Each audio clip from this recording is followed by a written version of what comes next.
episódio do Conexão Famílias Atípicas, esse podcast que está dando o que falar, né? Se você está assistindo, eu tenho certeza que você vai falar para mim, porque tem sido produzido com muito amor. Isso é que é mais importante. Hoje eu estou aqui com a Aline Mussuri, que é legal pra caramba, que vai me levar para a cirurgia plástica. E eu soltando o clima para a gente ficar bem à vontade. Primeiro, é claro, Aline, muito obrigada pela sua vinda até aqui para conversar conosco.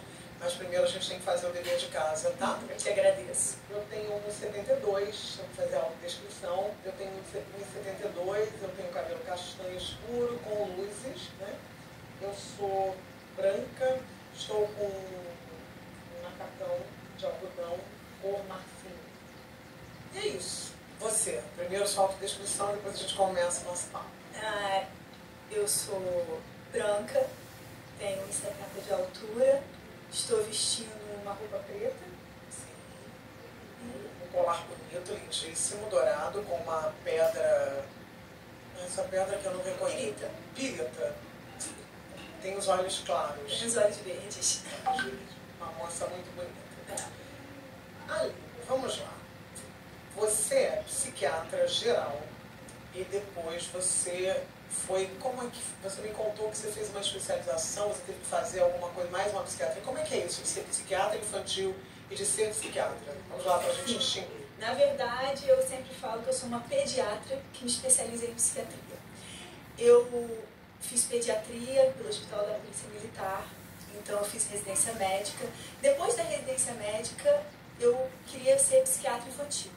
E dentro da psiquiatria, não é que nem as outras áreas da pediatria, que você faz mais 1 ano ou 2 no máximo e você vira especialista na área. Sim. Exemplo, cardiologia, neurologia, nefrologia, não. A psiquiatria é um mundo à parte. Então você precisa ter a psiquiatria geral e precisa fazer depois a especialização de psiquiatria infantil dentro da psiquiatria. Não está ligado diretamente à pediatria. É uma outra especialização. Graduação. Fiz uma pós-graduação em psiquiatria geral e mais 1 ano de especialização em psiquiatria infantil. Mas eu sou pediatra raiz. Eu sou uma pediatra que faz psiquiatria. Verdade eu é quero essa. que você mande um beijo para a pessoa que indicou você, que é a Nádia, que eu sei que você tem um contato muito direto com ela. Nádia, muito obrigada por essa fonte maravilhosa, né, e por ter nos indicado. Você foi, já atendeu várias pessoas dentro do espectro autista, né? E dentre elas, né, a pessoa que eu te falei. Você percebe que tipo de avanço? Quer dizer, o que por exemplo, uma pessoa que está dentro do espectro autista, nível 2 e nível 3, consegue alcançar a partir do tratamento? Não só a partir do tratamento, mas a partir de tudo. Tudo é possível, são capazes, não vejo limitação do autista, não é uma questão. Existem situações que podem limitar, impedir, mas que são adaptáveis. A Nádia é uma grande amiga minha, ela confiou a filha dela em mim. Eu não sou médica da Nádia, eu sou médica da Bia, que é a minha paciente, filha da Nádia.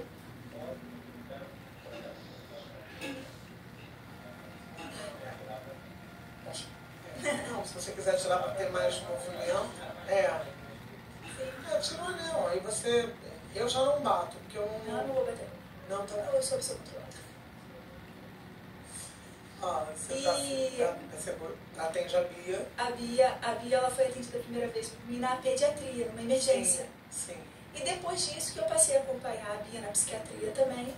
E a Bia já foi nível 3 de suporte, ela era não verbal, mas ela era pequena. Atualmente a Bia tem uma vida com padrão normal e social. Ela dança, ela malha, ela é incrível e linda também, sim, né? tem as limitações comuns do autismo, sim. Tem um atraso global do desenvolvimento, que a gente não pode esquecer, mais matura do que as crianças e adolescentes. Desculpa, tá? A gente pode mais falar criança da mesma idade, mas consegue ter uma vida Como dentro da assim? normalidade. Desculpa, não pode mais falar criança, eu sou atenta, né? Não, porque eles ficam ofendidos quando são adolescentes. Como assim, tia? Você me chama de criança? A gente pode enquadrar uma faixa etária para ser criança hoje? Até 13 anos. Até 13. A partir dos 13 13 é adolescente. Okay. Há 11 anos começamos a pré-adolescência. Tá ótimo. Aqui, 11 anos. Com 11 anos você já tem que falar para eles, serão pré-adolescentes. Você não vai falar, essa criança, não. Entendi. Porque senão eles, né, são super maduros. Sim. Tá. E aí ela era nível suporte 3, regrediu, quer dizer, evoluiu para nível suporte 2. Sim. E você acha que ainda tem muito mais ainda por aí? Sim, temos muito para fazer. Para o mês que vem nós estamos programando começar a neuromodular a Bia. A gente vai falar Ela depois já medica, a Nádia nunca falhou em nenhuma medicação. Já teve época da Bia fazer uso de 6 medicações regulares. Entende? De acordo com a necessidade do momento. Não vai ficar passando mal, é o que a gente sempre... Então a gente já vai para a segunda pergunta, né? Qual a importância das medicações e qual é o risco quando você interrompe essas medicações de forma autônoma? Sim. A psiquiatria é diferente da neurologia porque nós estamos tratando transtornos comportamentais, normalmente, e acaba relacionando com a emoção, sim, mas as medicações que eu prescrevo nas crianças não costumam dar dependência, tirando os benzodiazepínicos, tem pouquíssimas crianças que usam, mas usam, e os psicotrópicos, que são os psicoestimulantes, que causam dependência. Fora isso, eles não causam. O que acontece é que muitas vezes uma criança que é extremamente agitada, extremamente agressiva, ainda está agitada, ainda está agressiva, só que se perde um pouco o parâmetro de como estava antes da medicação. Então, suspendeu aquela medicação, nossa, ele estava dependente daquela medicação. Não, ele não estava dependente. Ele simplesmente não estava resolvido ainda com aquela medicação. Então, paramos, ele voltou a agir como ele agia. Essa seria a questão do parar abruptamente. Parou abruptamente. Um desenvolvimento que a criança já tinha adquirido, ela para de fazer, talvez porque as conexões cerebrais ainda não estavam firmes o suficiente para você suspender o remédio e ele conseguir manter o ganho que ele teve. Mas não é uma questão de abstinência, entendeu? De falta. O que é abstinência? Abstinência é você parar uma medicação e passar mal sem essa medicação. Quais medicações, assim, né? Por exemplo, fala-se muito do Rivotril, do clonazepam, não sei, ele está dentro dos Os benzodiazepínicos, esses causam dependência. Qual é a dependência deles? Simplesmente um mecanismo sedativo que você passa a precisar desse mecanismo para sedação. Sem ele você não consegue mais. Tem muitas pessoas que usam para dormir. Exato. Né?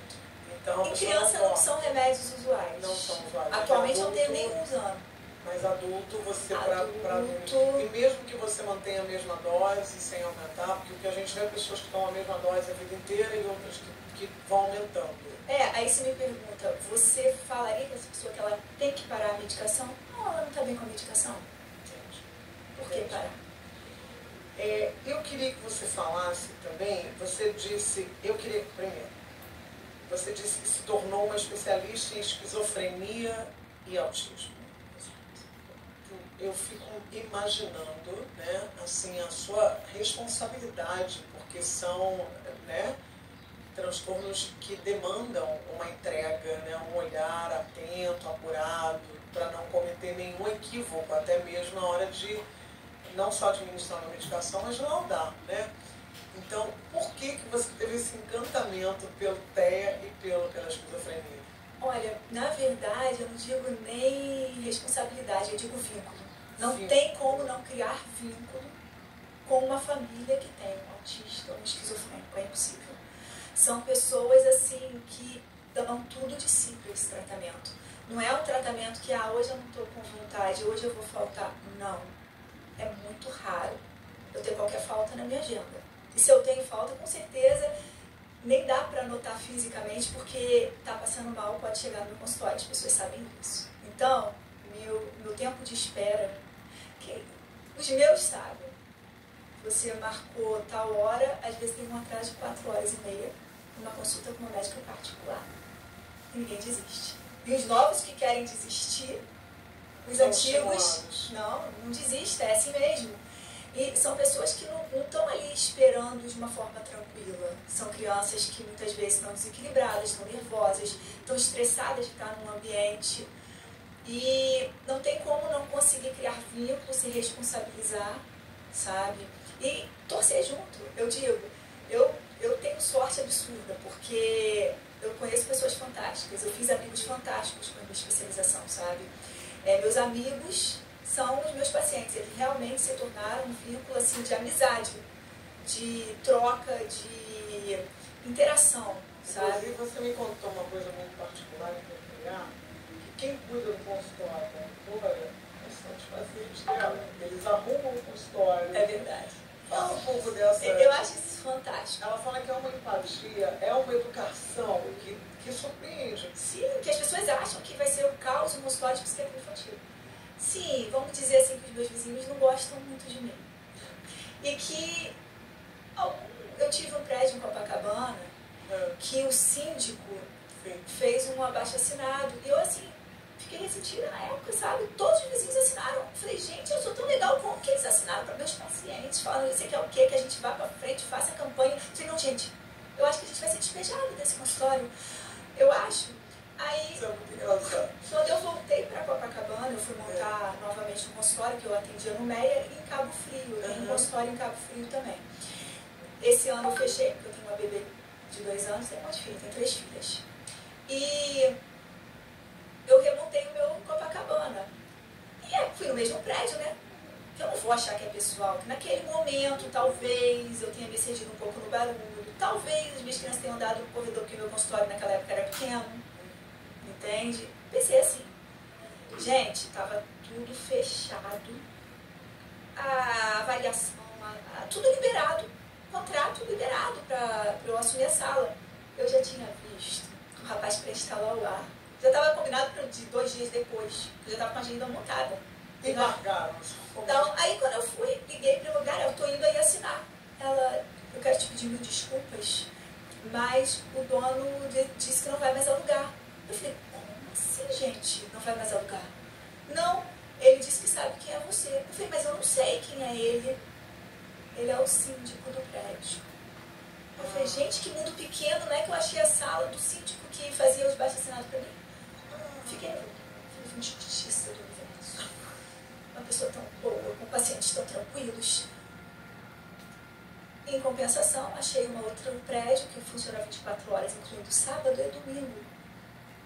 E existe um consultório de estética do lado que não fez queixa de mim ainda. Que coisa boa. Que me aceitaram. Espero que durante muito tempo.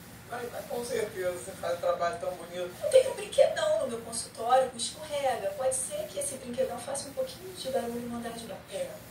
Mas que a vida sem barulho tem que ter um barulhinho também. Gente, vai achar o quê? Que tá todo mundo morto? Qual a importância da psiquiatria infantil? Isso eu acho que é muito legal a gente falar. Pois é.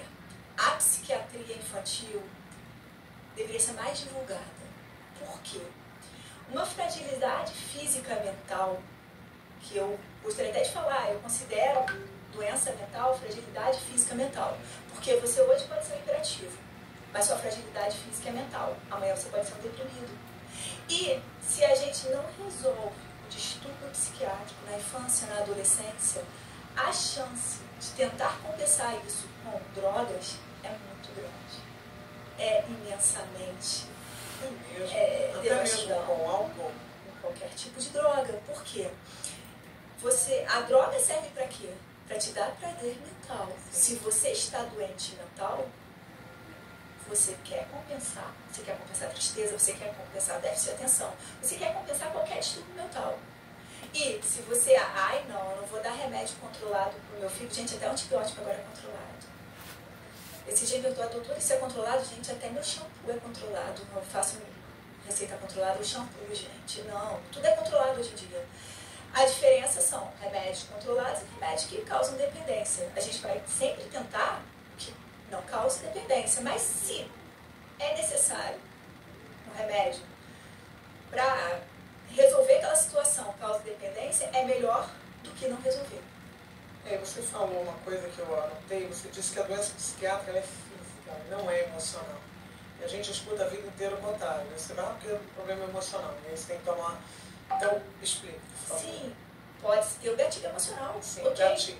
Okay. O gatilho pode ser e pode não ser, porque eu conheço crianças que sofreram maus tratos, abusos e não desenvolveram depressão. Ficaram com estresse naquele momento, tiveram estresse pós-traumático, ok? Mas não desenvolveram depressão. E conheço crianças que passaram por um grito de outra pessoa e entrar em depressão profunda. Você precisa justificar por que você está em depressão. Ai, gente, mas mora num bairro bom, tem comida, tem amigos, tem parentes. Está em depressão. Gente, é doença. Você pede para quem está com pneumonia justificar por que está com pneumonia? Ninguém pede. Ai, mas você pegou pneumonia. Gente, você pegou pneumonia só porque você ficou resfriado? Ninguém fala isso. Mas a depressão e qualquer outro distúrbio mental precisa de justificativa. Gente, eu sou médica. A emoção é importante? Claro que é, mas para qualquer médico, para o cardiologista, a emoção também é importante, para o pneumologista também é importante. Mas não pode ser a base fundamental do tratamento psiquiátrico. Não posso acreditar que a doença ficou adormecida e qualquer momento ela vai voltar porque está adormecida, não. Ela pode voltar, sim, porque a tua fragilidade física, igual o asmático, pode voltar a sibilar. Porque a fragilidade física, quem é alérgico tem muito mais pneumonia, muito mais sinusite, muito mais asma, muito mais tudo respiratório. Por quê? Ficou adormecido? Não, é a fragilidade física dele. É uma deficiência, então, orgânica. Falta alguma coisa? Orgânico, exatamente. Físico-orgânico. Okay. Inclusive, eu até citei para você que eu fiquei muito impactada quando eu vi o Chico Anísio, que eu sempre achei um gênio. Ele dizia que se ele não tomasse remédio, ele não teria produzido um terço do que ele produziu. Então, para gente que tem preconceito com as medicações, você vê, o cara era um gênio, uma sumidade, reconhecida, e precisou de uma medicação. E ele assumiu esse rede nacional, que foi muito bonito também. Você falou uma outra coisa. Você disse que a sua meta é qualidade de vida, inibir toda exclusão e isolamento. Né? Então, essa é a tua busca particular, pessoal. Agora, tem uma questão que é muito a questão dos laudos. Quem lauda? O psiquiatra, eu perguntei isso, mas fica sempre muito... eu perguntei para a psicóloga que eu entrevistei. É o neuro junto com o psiquiatra, junto com o psicólogo, ou pode ser só o psiquiatra, ou pode ser só o neuro? Como é que funciona isso? Eu penso assim, depende do que você está laudando. Sim. Eu posso laudar qualquer especialidade. Só que, será que eu sei realmente o que é médico? Nós sabemos todas as áreas superficialmente. Mais profundamente, nós não conhecemos, né? Chegou na psiquiatria. Chega muitas vezes criança com síndrome. Tá, tem a laudo genético da síndrome. Eu incluo o laudo genético, o CID genético, no meu laudo. Porque o meu laudo tem que ser para psiquiatria. Entende? Ah, mas e você precisa do psicólogo? Algumas vezes eu preciso. Mas eu tenho que ter o respaldo de, independente de psicólogo, de qualquer outro terapeuta, eu poder dar o meu laudo médico. Vamos lá, tem situações que eu posso suspeitar e eu, como médica, não posso dar laudo. Exemplo, uma criança com dislexia. Eu posso suspeitar? Sim, eu sou psiquiatra já há um tempo. Mas precisa de testes fonoaudiológicos para fechar a dislexia. Então, eu como psiquiatra posso falar que essa criança tem um distúrbio da linguagem. É o que eu estou vendo, é o que eu posso avaliar. Eu não posso fechar um diagnóstico dentro de algo que eu não tenho critérios para fechar diagnóstico. Para a especialidade que é necessária, saber fazer os critérios necessários para fechar um diagnóstico específico. Você já teve casos de receber laudos com os quais você não concordou? Acho que todo mundo, né, já recebeu. E é aquilo, eu vou falar, não, o colega errou, o colega diverge. Não, eu vou dar o meu. Não importa o que você me traga, eu vou ler, vou respeitar, mas vou explicar o meu ponto de vista, porque eu concordo, porque eu discordo, o que eu acho que poderia botar mais, o que eu não vou colocar, porque eu não consigo fechar esses critérios. Não que esteja errado, não existe certo e errado. Sim. Principalmente na medicina, nós somos de escolas diferentes. Mas eu acredito que você tem que tomar posse do que você acredita dentro da tua área e se impor. Com certeza. Você falou também, quer dizer, eu te perguntei, né? Eu perguntei para você se poderia haver alguma distinção entre uma criança com transtorno ou com ausência de limites, alguma coisa, uma questão comportamental, e de haver essa confusão. Em algum momento você percebe que isso pode acontecer? Perfeitamente. Explica para o pessoal o que acontece, por favor. Quando nós estamos falando de um distúrbio comportamental, sim, por mais alterada que a criança esteja, por mais descompensada, ela consegue entrar em negociação. Ela pode estar agindo fora de um padrão, mas com trocas, com negociações, ela consegue parar e fazer o que é necessário dentro do que estão pedindo. Se é um distúrbio físico, é além do poder de conseguir se segurar. Tipo, vamos dar um exemplo. A criança está gritando, está fazendo escândalo, jogando tudo pro alto. Aí você oferece e diz assim, se você parar com isso, eu vou te dar um brinquedo. Se ela parar, você acha que é uma... Aí você diz que é uma questão... E não só assim tão temporário. Olha só, você tem essa semana toda, você não pode xingar e você não pode cuspir na sua mãe. Essa semana, ou os próximos 2 dias, se você fizer, você vai perder e você não vai no parque. Essa criança, ela pode se descompensar, mas ela vai conseguir negociar. Ela pode controlar. Ela consegue se controlar fisicamente. Então, essa é um diferencial do transtorno opositor como transtorno até de conduta, que é uma coisa incontrolável. Mesmo ele querendo muito, é mais forte que ele vai falhar dentro do combinado. Nossa, que explicação, né? Interessante isso, até para que a gente saiba como as mães que estão aí nos assistindo, para até de repente fazerem essa... Sim, essa distinção. E todo mundo fala, isso é falta de educação, isso é falta de limite. Não, gente. Quem tem uma criança que está fora do padrão, por mais assim, eu sou uma mãe permissiva. E mesmo a mãe permissiva, ela sabe que está além do que a permissão causou. Ela sabe que talvez ela seja permissiva para tentar evitar caos. Talvez não é uma questão de quem que quer que o filho desrespeite, gente. Até porque a mãe conhece seu filho. Claro. Né? Só quem tem um filho atípico é que sabe o que deve passar, né? Para conseguir deixar o seu filho tranquilo. Você imagina quando você sofre vendo seu filho, como eles chamam de, não é desregulado, não é... Porque quando está desestabilizado, desestabilizado, isso. Desregulado, vai passar mal isso. Realmente. E são pessoas assim que nem a gente estava falando antes da empatia. Às vezes existem crianças que estão totalmente descompensadas, mexendo em fezes, se sujando. Essas mães, o meu consultório não fica nunca secretária, vocês conhecem a Nádia, é virtual. E nunca ela está lá, a minha porta fica aberta, cheia de garrafas de café, todo mundo bebe café, água, está sempre livre entrada e saída. E eu não vejo sujeira. Sujou, elas mesmas limpam, elas catam, elas não deixam, entende? É assim, uma questão de um medo de passar dos limites, entende? Poxa, eu sei que meu filho está passando do limite. Meu filho tá, mas eu não estou lúcida. Estou cansada, descompensada, mas estou lúcida. E elas resolvem. E aí a gente fica pensando no lugar dessa mulher, né, que se cobra o tempo todo para não incomodar. Qualquer mãe, né? Imagina qualquer mãe, mas eu acho que nesse caso, mais ainda a pessoa se cobra, porque sabe que a criança pode ter, né, ficar um pouco mais agitada e tal. Aí eu te pergunto, qual a importância dessas pessoas terem um acompanhamento também? Cuidar de quem cuida, a gente sempre fala muito assim. Não ficar achando que é heroína. Tem que olhar para si, não tô legal, não tô dormindo. E aí, vamos fazer o quê? Não tô bem.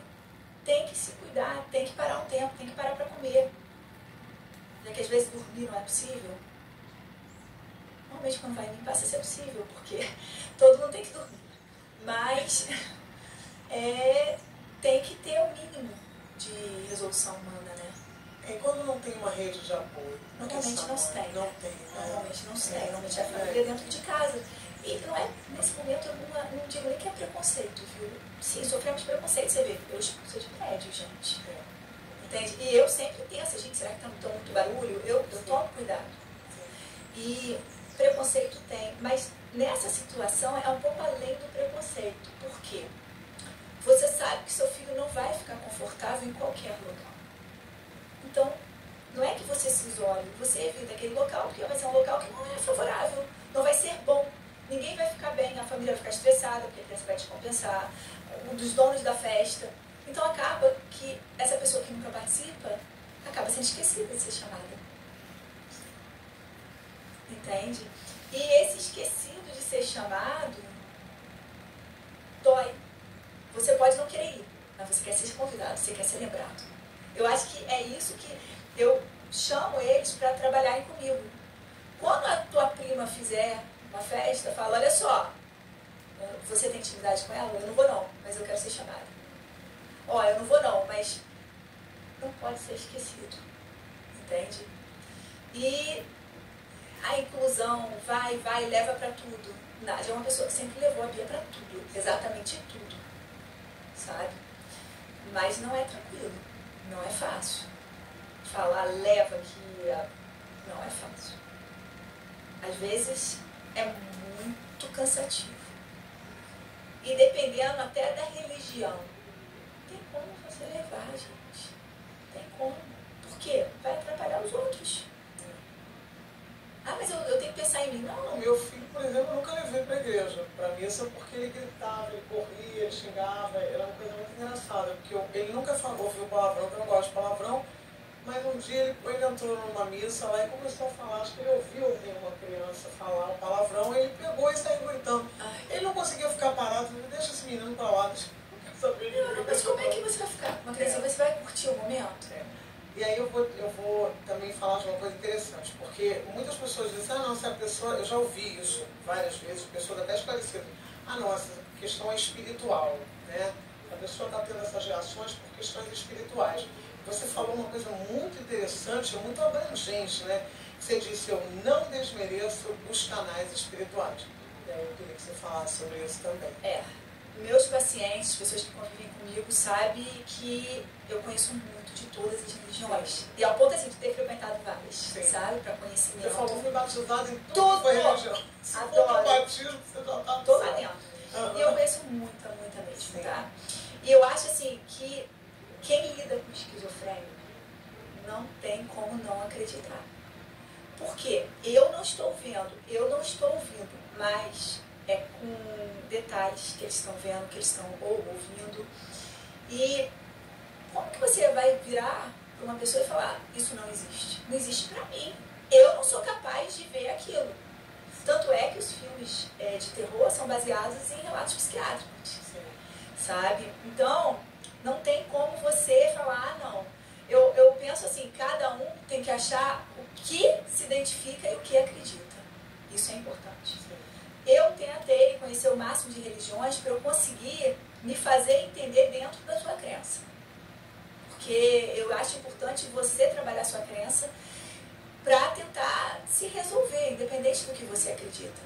Não precisa ser religião, pode ser alguma fé específica. Mas esse copo aqui, isso você acredita, entendeu? Mas para se fortalecer, para se sentir que, não, peraí, eu não estou sozinho. Eu tenho que virar, que acreditar. Esquizofrenia, hoje a gente tem assim um crescente do TEA. E da esquizofrenia? Isso estava isolado, estava excluído? A gente até conversou sobre isso, né? Mas essas pessoas não eram visíveis ou isso está aumentando? Como é que é isso? Você falar que é autista, atualmente, com tudo que temos, você é incluído. Você falar que é esquizofrênico, você é violento. Ninguém te aceita. Ninguém quer ser esquizofrênico. Qual a diferença do autista para o esquizofrênico? Aliás, a gente vai falar dessa diferença. Eu vou aproveitar o gancho, você já fala a diferença do TDAH, do TDAH, do TOD, do autista e do esquizofrênico. O esquizofrênico e o autista, quando são novinhos, têm um desenvolvimento quase igual. E te digo mais, o TDAH, moderado e severo, digo até 5 ou 6 anos, pode ter um desenvolvimento muito parecido com o autista. E tá, como que sabemos quem é quem? Detalhes. O esquizofrênico, ele alucina. O autista não. Distúrbio sensorial, autista, esquizofrênico, TDAH tem. Então não é parâmetro. Estereotipia, ecolalia, quem não está se comunicando bem faz. Então também não é padrão diagnóstico. Então nós temos que ver outras nuances. Tipo o TDAH e o autista. Quem tem o TDAH moderado, severo, muitas vezes fala, meu Deus, será que eu tenho psicopata? Por quê? Parece que são sem empatia. Falam coisas assim horrorosas quando estão com raiva. Tá, e como é que eu sei que ele tem ou não empatia? O TDAH, ele tem empatia sim, ele só não se importa. Já o TEA, não, ele não tem empatia. Você é bom ou mal se você tem ou não empatia? Não. Empatia é a capacidade de se colocar no lugar do outro. Não é ser bom ou mal. E o TDAH, ele tem essa capacidade, só que ele não se importa, ele não valoriza, vamos dizer assim. Diferente do autista, ele até te valoriza o que você está sentindo, só que ele não consegue entender o que você está sentindo, como você está sentindo. Por isso, muitas vezes, a dificuldade de avaliar a expressão facial, entende? Porque ele não é subjetivo. Ai, tô com uma sede, pro autista. Tá? Tô com sede, vai lá e pega um copo d'água pra mim. Ele vai e pega. Pro TDAH, ai, tô com uma sede, pelo amor de Deus, vai, pega sua água. É mais ou menos essa pegada. E o TOD? O TOD. Quando é realmente somente TOD, transtorno opositor desafiador, se não tem nenhum desequilíbrio de conduta ou de impulsividade extrema, é comportamental. Já se você tem uma impulsividade, não. Aí não é comportamental, aí é físico. Precisa de tratamento. Aí como é que eu sei isso? Eu leio eletroencefalograma para comportamento. Por quê? Muitas pessoas leem para distúrbios neurológicos. Eu avalio o comportamento através do eletroencefalograma. Um eletroencefalograma me dá nuances de TDAH, mostra linhas. Tanto é que eu uso até o meu anel, é um eletroencefalo que eu amo. Eu acho que ele é padrão diagnóstico para algumas coisas que a gente não está conseguindo definir. A gente tem que também ficar atento com doenças neurológicas. Se você tem uma impulsividade extrema, tem que ser avaliado um padrão epilético. O epilético, às vezes, tem uma convulsão atípica, não sou eu que resolvo. Vai para o neurologista. Mas no eletroencefalo você consegue ver se tem algum padrão de doença neurológica também. Pelo eletroencefalograma você consegue identificar distúrbios, sim. Sabe? E tem outras situações que você consegue pela história. Uma coisa que eu recebo muito é um seletivo alimentar, que muitas vezes outro profissional vira e fala assim, deixa sem comer que vamos ver se não vai morrer. Vai morrer. Se ele é seletivo severo, ele simplesmente não vai comer, ele vai desidratar, ele vai desnutrir. E se ele só come um tipo de alimento, não basta você não oferecer. Você tem que tratar ele. Tem que tratar e ter paciência na introdução, na aceitação. Ai, mas tá comendo só... Eu tinha um paciente que ele só comia se fosse laranja. E naquele momento, quando eu recebi ele só comeria se fosse abóbora. E uma abóbora cozida somente na água. Baixíssimo nutriente. Imagina. Quando fomos introduzindo, primeiro usamos corante laranja, até ele aceitar. E aos poucos foi introduzindo. Não come de tudo? Era severo, não come de tudo. Mas hoje em dia tem uma alimentação compatível com vida. Aí a gente vai falar de uma coisa, né? Você disse que muitas pessoas têm... Não, você me falou que há cura para os transtornos. Há cura para os transtornos. E aí, para a gente não perder isso, e depois eu tento colocar outras coisas, a intervenção na psiquiatria, a neuromodulação. Então a gente vai falar, você está me dizendo que existe cura para os transtornos. Uma pessoa depressiva pode ser curada? Sim, ter qualidade de vida. Ai, mas como assim? Curada e tem que tomar remédio? Diabético pode não estar com índice glicêmico alto, tomando remédio em baixas doses, manter a vida toda? Sim, pode ser que tenha que tomar remédio a vida toda. O que eu considero cura? Qualidade de vida. Você poder fazer sua vida normal sem estar vítima da doença, sem estar convalescendo. Paralisado, né? Exatamente, você consegue seguir sua vida. Sim. E tem um grande auxílio hoje, né, que é a neuromodulação. Eu quero que você explique para as pessoas, que eu fiquei super interessada. Legal. Neuromodulação, do que se trata? A neuromodulação é uma intervenção. Ela funciona com ondas, não é neurofeedback. Neurofeedback seria uma intervenção comportamental. A neuromodulação não é comportamental, é uma intervenção física, onde você oferece estímulos elétricos de baixa frequência, não dói, mas sente, vibrando, não dói. E são eletrodos, eu uso TDCS, tem TMS também, que é um outro tipo de aparelho, eu uso TDCS, e você ativa neurônios que não estavam ativos, e eles se conectam, neurônios ativos se conectam. Então, eu posso ter ganho em diversas situações, tanto psiquiátricas quanto em não psiquiátricas também. A neuromodulação atua. Tanto na esquizofrenia, todas essas coisas, depressão e outras também, tipo paralisia cerebral. Eu consigo reverter questão de movimentos. Eu, no meu consultório, tenho um projeto chamado Intelectualidade. Eu aumento a capacidade intelectual. Então, crianças que estavam com descalculia, existe um tratamento para descalculia, para dislexia, para TDAH, onde eu estimulo os pontos e as situações que estão alteradas nesse cérebro que não está exercendo a função como a gente gostaria. Então, nós temos pontos mentais para agressividade, para fala, para alucinação, para convulsão. Então, são várias situações, depressão, humor. Então, eu posso estimular esse cérebro onde os neurônios que estão ativos vão fazer conexão com os que já estavam funcionantes e desenvolver habilidades específicas. Não é um tratamento barato, tá? Mas é um tratamento que é uma intervenção. Mas aí com a neuromodulação você para de medicar? Não vejo sentido.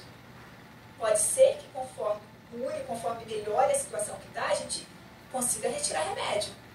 Mas não é a intenção, não pode ser a meta. Eu vou fazer isso porque eu não quero mais usar remédio. Não, eu vou fazer isso porque eu quero conseguir as habilidades que ela me oferece. Isso é novo ou já é? Aqui no Rio é bem recente, em São Paulo já se faz há muito tempo, fora do país também. As pessoas podem fazer, de repente, equivocadamente, antigamente, nos métodos antigos, com aquele choque, não tem nada a ver. Não tem nada a ver. Atualmente o eletrochoque é só feio, existe ainda, mas existe e é curativo. É mesmo? Sim, é curativo e é feito em centro cirúrgico. A eletroconvulsoterapia acabou se tendo um trauma mundial, né? Porque convulsionar é feio. Mas em centro cirúrgico você tem todo o aparato, até para uma parada respiratória, se for que não é o caso, entendeu? Mas se for, tem um aparato. A convulsoterapia tira situações extremamente graves e cura. Diferente de cirurgias que às vezes precisa fazer em psiquiatria, lobotomia, que são severas e limitantes, necessárias, mas a convulsoterapia não, ela é curativa, mas ela é feita em centro cirúrgico. Então, essa neuromodulação, porque eu me lembro quando a gente vai para a fisioterapia, até te perguntei, isso acho que pode ser uma fonte de esclarecimento. A gente faz eles botam aqueles choquinhos na gente, colocam os eletrodos assim para estimular o músculo, alguma parte que está lesionada. É mais ou menos isso? Seria, só que não sente igual na fisioterapia. Ali você sente, não. Na neuromodulação você não pode sentir dor, nem choque, nem nada. Você sente uma leve vibração. Eu sei porque eu já fiz em limpa algumas vezes para ansiedade, gente, é fantástico. Insônia. Coisas assim, ela atua muito legal. Então, mas você não sente choque. Você sente, vamos dizer assim, um formigamento leve. Sim. E se está intenso, diminui a frequência que esse formigamento some também. Olha que legal. E a gente consegue isso no seu consultório? Consegue, eu consigo tratar com essa alternativa, né? Uma outra coisa que eu tenho curiosidade também, duas coisas que eu acho importante a gente falar, né? Você falou que você atende em abrigos em Teresópolis e no Rio, né? E que você sempre orienta os pais que adotam crianças a procurarem. Como é que foi isso? Explique mais. Eu acho que é válido seguir um acompanhamento pós-adoção sempre. Não é que criança adotada tem mais chances de ser paciente psiquiátrico, mas a gente tem que pensar que uma criança em situação de adoção pode ter tido pais pacientes psiquiátricos. Entendi. Porque abandono de criança, de filho, é uma coisa assim que não é humana. Humano, saudável, bem, vai abandonar o filho. Aquela criança não foi... Há uma criança de maus tratos, o pai está com alguma doença, está com algum distúrbio. É um sofrimento. Quem fere também está em sofrimento, não só quem está ferido. Entendeu? Quando você falou da alucinação, porque, por exemplo, tem muitas crianças que têm um amigo imaginário. né, e conversam. Isso é algum tipo de sinalização? O amigo imaginário, nós temos que observar o quê? Está atrapalhando a vida? A criança deixa de interagir com tem um amigo imaginário? Tem medo do amigo imaginário? Que idade essa criança tem? Passou dos 8 anos estourando. Eu acredito que 5 a gente tolera, tá? Mas vamos estender um pouco mais. Até 8, vamos dizer uma criança mais imatura. Ainda está com esse amigo? Você imagina, com 16 anos, com um amigo imaginário? A esquizofrenia está diretamente ligada a uma perseguição? Não necessariamente. Não necessariamente perseguição. Alucinação. Alucinação que a gente fala psicose. Porque às vezes fala, ele tem sintomas psicóticos. Meu Deus, ele é psicopata? Não tem nada a ver. O que é um sintoma psicótico? Sintoma psicótico é alucinação. Ponto. Entende? Narra uma pra mim, assim, porque eu gosto de contextualizar, né? Pra poder... Alucinação. Eu tinha um paciente, esse foi um dos bem severos da esquizofrenia, foi até logo que eu me formei. Ele tinha pavor do homem da luz vermelha. Sim. Que vinha um homem com a luz vermelha, e ele vinha e ele era pouco verbal. Ele já tinha 11 anos, mas ele era pouco verbal. E ele tinha pavor. E ele começava a apontar, que tá o homem da luz vermelha, o homem da luz vermelha, o homem da luz vermelha. E começamos a tratar ele com antipsicótico, o homem da luz vermelha nunca mais apareceu. Tá. Até o dia que ele chegou no meu consultório e eu tinha comprado um mouse que tinha uma luz vermelha. Vocês já viram os mouse? Sim. Quando ele entrou na porta, ele parou, ficou pálido. O que foi? Ele não falava nada, normalmente ele falava, ele não era muito verbal, mas ele falava, o homem da luz vermelha. Eu falei, não, você tá vendo eu também. Ele fez assim, porque só ele viu a luz vermelha, era desacreditado. Como assim eu estava vendo ele também a luz vermelha? Isso é uma alucinação.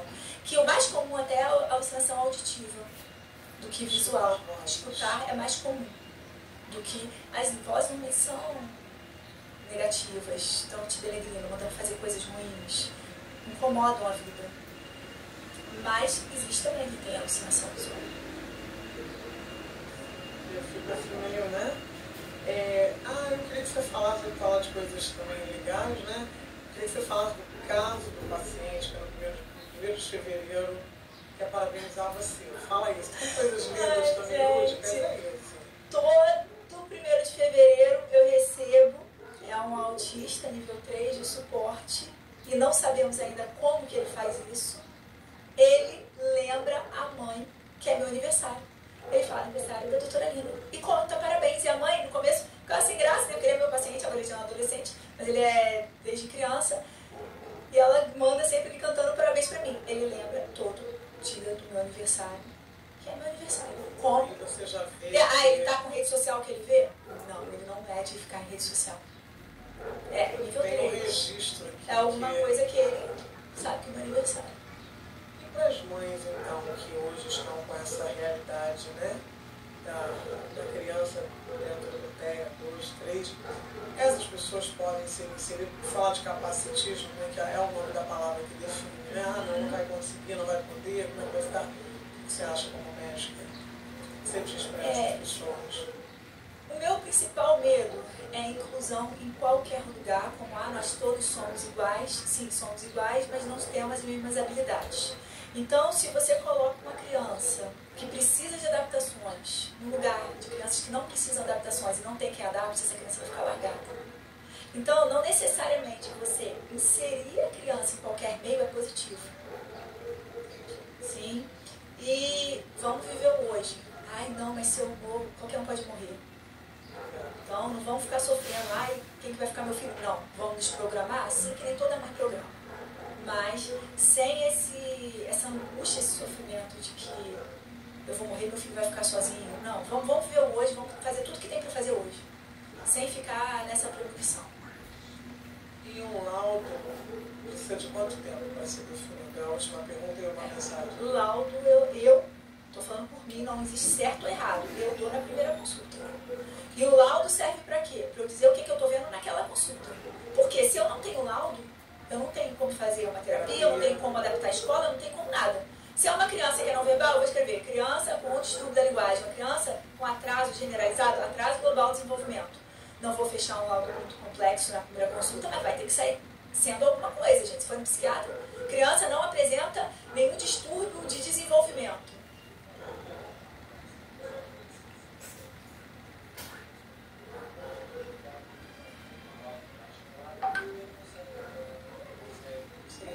Pois é. Sim. E tipo, esse tipo de laudo que eu digo que eu dou na primeira consulta já te direciona para quê? Para tratamento. Se eu estou com uma criança que está com desenvolvimento atrasado,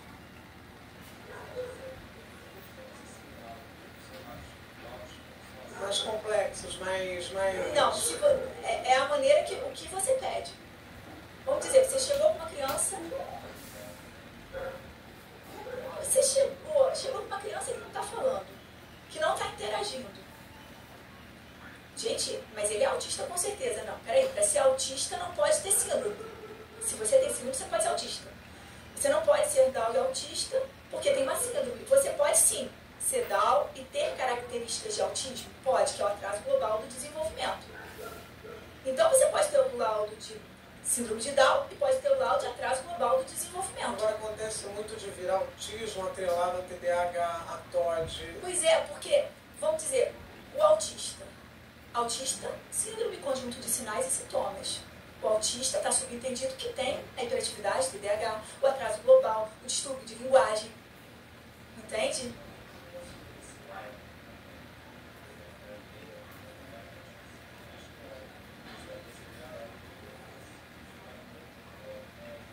Agora, a escola tem que adaptar, atualmente, é lei, tem que adaptar independente de você ter laudo. Então, a pergunta é, a pessoa que não tem laudo, né, procura uma outra pessoa, vou reproduzir para as pessoas ouvirem, senão não vai ouvir, ficar uma coisa meio desconectada. Isso, as pessoas podem, devem procurar uma outra pessoa, e você falou que hoje... A escola vai adaptar, tipo, a pessoa está acompanhando com o médico dela é perfeito, tá resolvendo as situações, mas o laudo não foi assim, vamos dizer assim. Não vai procurar outro médico. Por quê? Ele tem o médico dele, ele tem que confiar em alguém. Ele segue com o médico dele e fala na escola as questões que teu filho está apresentando. Olha, meu filho não tem como copiar, porque ele tem um atraso na coordenação motora, ele não vai conseguir copiar do quadro. Eu preciso que vocês me enviem fotos. E a escola adapta isso. A mãe pode solicitar as necessidades que o filho tem. Ah, não, mas eu acho que todo mundo tem que copiar. Sim, eu entendo, eu não sou professora, eu sou psicopedagoga, fiz psicopedagogia também para poder fazer os meus laudos. Mas não sou eu mãe, não sou professora, não sou psicopedagoga, mas meu filho não tem coordenação motora e ele está vindo sem nada, está prejudicando. Eu, como mãe, eu quero que ele tenha material. Eu preciso que meu filho sente na primeira cadeira. Por quê? Ele vai andar tudo se não sentar. Então, conversa com a coordenação, que a coordenação tem que organizar a vida escolar. E você falou uma coisa interessante no nosso bate-papo sobre o preconceito que as pessoas têm com as medicações, né? E que muitas pessoas têm resistência ao uso da medicação. E aí você falou até para mim, é melhor não falar, né? Às vezes fala isso que eu acho que nossa... Exato. Vamos lá. Para que você tem que chegar no seu curso de faculdade e falar toma Aldol? Oi? Você toma Aldol? Aldol? Vamos lá no Google ver o que é. Nossa, você é esquizofrênico. E não, nem sempre quem está usando um antipsicótico está alucinando, é esquizofrênico. Você usa antipsicótico para outras situações. E eu não vejo sentido em divulgar remédio que se usa. Eu sempre falo, adolescente está o dia todo, às vezes estão em cursos importantes, que a gente não vai nem citar, que a gente conversou, mas lugares assim, importantes, que na prática não poderia estar usando nenhum remédio. E eu não entendo, de verdade, gente, eu não entendo porque não poderia estar usando remédio. Se você tem controle já há tantos tempos, está fora do risco de ter crise, aí você passou no concurso, você vai parar seu remédio porque não pode estar usando remédio e vai para uma vida nova? Aí sim você vai abrir brecha para passar mal, entende? Então, não precisa comentar, não tem porquê, ninguém precisa saber da sua vida, que você toma remédio, que você não toma. Quem tem que saber da sua vida é quem é responsável por você, quem está te tratando, quem está diretamente ligado. Fora isso, não tem porquê divulgação de que faz tratamento psiquiátrico. Eu gosto dos adolescentes que eles levam, eu tenho um carinho de pediatra também, todo mundo, eu consigo com a minha pediatra para sempre. Que bom. Não precisa, Mas, precisa falar que tá no psiquiatra. Olá. E uma mensagem assim, que você gostaria de deixar para as pessoas? Antes disso, você tem um atendimento no Salão em Copacabana, né? Sim. As pessoas que se interessarem, você tem um Instagram? Sim, todo mundo tem meu Instagram e meu telefone, gente. Pode Qual mandar mensagem. Meu Instagram é @psimussuri. @psimussuri. P de pato, S de sapo, I de idade. Mussuri é M de mamãe, U de uva, S de sapo, U de uva, R de rato e I de igreja. E lá tem meu telefone. Podem mandar mensagem. Eu demoro, gente, para me responder mensagem, mas eu respondo. E deixa eu te perguntar, existe algum dia que você faz um atendimento com preço mais acessível? A minha agenda, quem decide é a Nádia, tá? Incluindo, a Nádia me fez sugestões dos valores, incluindo a Nádia é a minha grande parceira. E ela, como está muito mais dentro do mundo, eu estou muito dentro do mundo autista também, gente. Não tenho filho autista não, mas todos que me prestam são meus também, né? Emprestado é doado. Então, mas a Nádia tem muito mais noção, ela conhece todo mundo e ela tem essa noção do atendimento, ela tem um dia, a gente tem uma quantidade de pacientes que a gente faz, eu digo a gente que nós somos uma equipe, incluindo os terapeutas que trabalham comigo, todo mundo é a minha equipe. Sim. Então, nós temos um dia que fazemos o atendimento, vamos dizer, popular. Só que, o que eu preciso? Alguém de alta para poder entrar outro. Entende? Então a gente tem um número X, sem contar com o pessoal do abrigo, esse é independente. Nós temos, e quando abrir vaga, normalmente a Nádia bota quem está na fila de espera do popular. A gente tem uma fila de espera do popular também. E nesse abrigo você atende que tipo de... Você atinge todos os públicos? As crianças todas que estão, que são órfãos ou retirados de família. Então essas crianças são acompanhadas por mim. Tem algum Insta, porque aí se alguém conhece alguém que está numa vulnerabilidade, que quer de repente dar um direcionamento? Não, esse pessoal, eles já foram, tipo, acabou todos os processos e já estão alocados. Tá. Entende? Então, mas sempre tem o que fazer, sempre tem para onde recorrer. Sempre tem o que fazer, gente. Não existe pessoa intratável. Não existe. Bom saber disso. Deixa uma mensagem para quem vai nos assistir. Olha, eu acho que o principal de tudo, viver hoje, sem sofrimento de expectativa do amanhã. Inclusão, chave do sucesso. Vamos incluir, mas dentro das necessidades. Não é incluir para estar em todos os lugares, é onde é possível estar, e onde é bom estar. É bom estar medicado? Sempre, né? Medicado para quem não está bem, tem que ter. Medicação para quem precisa. E não faz mal, né, doutora? Gente, qualquer remédio. Qualquer remédio tem seus contras e prós, né? Mas acho que os prós são muito maiores que os contras. Olha, doutora Aline, muito obrigada. Você é uma simpatia, trabalho lindo, né? A gente fica até assim, porque eles falam, poxa, estou fazendo pouco, tem que fazer mais. Mas lindo, belíssimo trabalho. Parabéns, muito obrigada por ter vindo. Muito obrigada pelo convite, pela paciência de conseguir me esperar sempre, responder 10 dias depois. Mas foi um enorme prazer. E você que descobriu um monte de coisas sobre a psiquiatria, viu que os remédios não são bicho-papão, que os transtornos eles podem, sim, tem solução. Tudo na vida tem solução, mas a gente precisa estar antenado e se abrir, por exemplo, ao contato com a doutora Aline, com outros canais seguros que a FIBEX, através do Conexão, está trazendo para vocês. E se vocês estão gostando desses canais, acessem, ativem a notificação, comentem e compartilhem para que outras pessoas tenham acesso também. Tá bom? Muito obrigada e até o próximo. Boa, doutor.